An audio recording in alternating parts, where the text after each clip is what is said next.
para a segunda divisão. A realidade é essa. Porque no ano que o Vasco tem tudo para ficar na Série A, depois de um segundo turno espetacular, né? Porque o primeiro foi horroroso.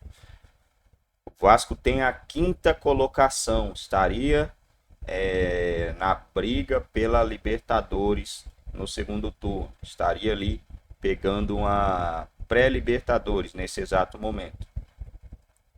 Com tudo para ficar na Série A, jogando, é time de Série A, jogando como time de Série A. Aí você tem do outro lado umas paradas extraordinariamente fora do comum acontecendo no Campeonato Brasileiro. Fora, completamente fora do comum. Eu já com 42 pontos eu já dava o Vasco já como permanente já na Série A. Por quê? Eu não esperava o Bahia vencer o Corinthians fora de casa, não tinha como você esperar isso. A tendência era o Corinthians já estar com 47 pontos e nem o Cruzeiro vencendo o Goiás, né? Dito isso, o Cruzeiro estaria com 41 pontos, o Bahia com 38, o Vasco a 4 na frente, faltando 3 rodadas. Não daria para falar, né, gente? O Vasco ia precisar de uma vitória e o Bahia não vencendo 3, o Vasco já permaneceria na Série A. O Bahia não vai vencer as 3, não é possível um negócio desse.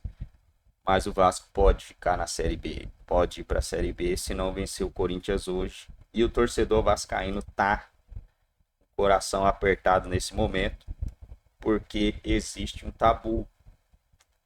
A gente torce para que esse tabu seja quebrado hoje, que o Vasco vença o Corinthians.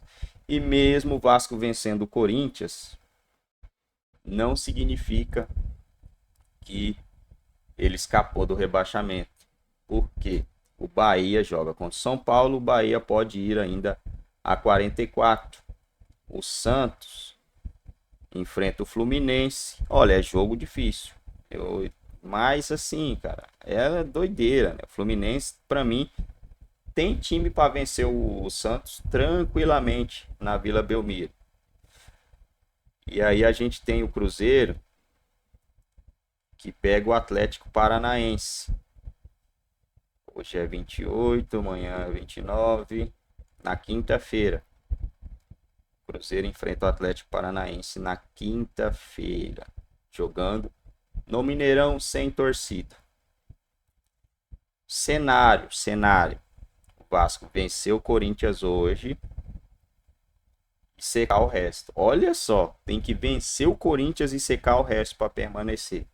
Para permanecer não, para ter chance. Imagina se o Vasco não vence hoje. Se o Vasco não vence hoje, o Bahia vence, vai a 44. O Vasco com 42, faltando 2 rodadas. É triste, mas pode acontecer. Se o Vasco jogar o que ele joga e o Corinthians jogar o que ele joga, o Vasco vence esse jogo de hoje. Virou desespero. O ruim é que se o torcedor entra com desespero, imagina o time, né? Virou um negócio sinistro.